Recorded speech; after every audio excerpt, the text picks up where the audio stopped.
My dear Shine family members, सत्यमेव जयते।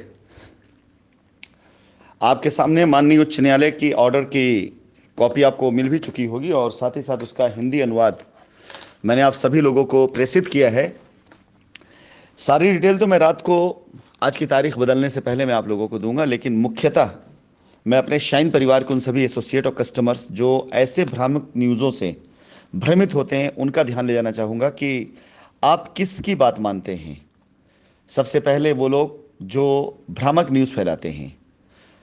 माननीय उच्च न्यायालय ने एक बहुत प्यारा लफ्ज़ इस्तेमाल किया है, मिसलीड करना, यानी भ्रमित करना। यानी यहाँ तक हो गई है स्थिति कि जांच एजेंसियों के ऊपर यह आरोप लगा है कि जांच एजेंसियां कोर्ट को मिसलीड कर रही हैं। अब जब ये मुकदमा शुरू हो गया है तो इस मुकदमे पर इन्हीं चीज़ों को बेस बनाकर कंपनी भी मुकदमा लड़ेगी कि क्यों, ऐसा किस लिए किया गया।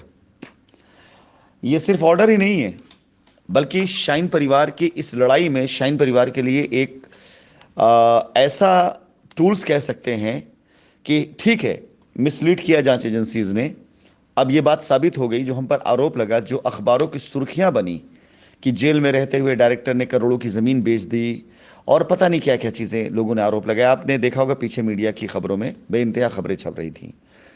अब हमारा ये जो दस्तावेज जो हमने कोर्ट में लगाया, जिसका जिक्र किया गया इसके अंदर कि हम लोगों ने अपने दस्तावेज में ये साबित किया, दिखाया कि जो भी ऑथराइजेशन था वो माननीय न्यायालय के समक्ष हम लोगों ने पूरी तरीके से प्रोटोकॉल को फॉलो करते हुए जेल सुपरिटेंडेंट के परमिशन के साथ इसको किया था। इसमें अगर आप पढ़ेंगे इस लाइन को तो आपको पता चलेगा इसमें कि ईओडब्ल्यू की तरफ से ये स्टेटमेंट दिया गया कि जिला जेल के जेलर की तरफ से ऐसा कोई भी दस्तावेज साइन नहीं किया गया, जबकि 17 को यानी 13 तारीख को ये ऐसा हुआ। तो 17 को 17 तारीख को हमारे अधिवक्ता की तरफ से वो दस्तावेज प्रस्तुत किए गए कोर्ट के अंदर, जिसमें ये साफ साफ दिखाई दे रहा है कि हमने ऑथराइजेशन लेकर बगैर कोई कानून का उल्लंघन किए हुए हम लोगों ने अपना काम किया था।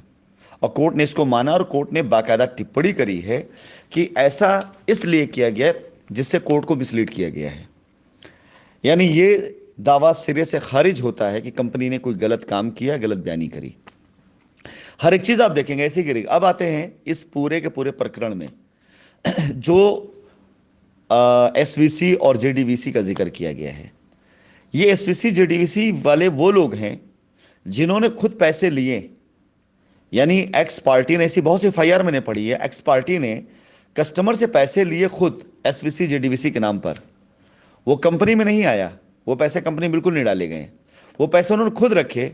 लेकिन कस्टमर से ये एफआईआर लिखवा दी कि उन्होंने कंपनी को क्रिप्टो करेंसी के नाम पर पैसा दिया था, जबकि आप लोगों को कई बार बताया गया था कि एसवीसी एक कूपन है, जस्ट लाइक लॉयल्टी पॉइंट है ये, जिसके एवज में आप चाहें तो हमारे सामानों में डिस्काउंट ले सकते हैं।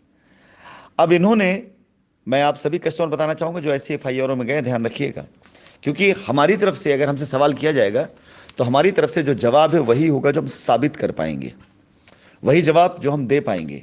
और किसी भी हमारे बैंक ट्रांजैक्शन में आप खंगाल डालेंगी जांच एजेंसियां, किसी भी बैंक ट्रांजैक्शन में किसी भी प्रकार से कहीं पर भी हमने कोई भी क्रिप्टो करेंसी के नाम पर ऐसा कोई पेमेंट नहीं लिया है, रिसीव किया है, जिसे ये लोग अपने एफआईआर में मेंशन किया हुआ है। ये सभी एसोसिएट्स, सभी प्रेसिडेंट जिन्होंने एसवीसी और जेडीवीसी के नाम पर पब्लिक से पैसा कलेक्ट किया, बड़े पैसे कलेक्ट किए, उन पैसों के आधार पर इन्होंने डिस्काउंट भी लिया। ऐसा नहीं है कि काफ़ी इन लोगों ने डिस्काउंट भी लिया, कई प्रोडक्ट आपको दिलवाएं, और अब उसको आधार बना करके एफआईआर में डाल करके क्रिप्टो करेंसी के नाम पर जांच एजेंसियों को दिया जाएगा जांच करने के लिए। तो कहाँ से मिलेगा उनको दस्तावेज? पैसे तो एसोसिएट के पास में हैं, पैसे तो प्रेसिडेंट के पास में हैं, और तलाशा जाएगा वो पैसा जेल में जाकर के मिस्टर आसिफ नसीम से या मुझसे या बैंक अकाउंट में कहाँ से मिलेगा?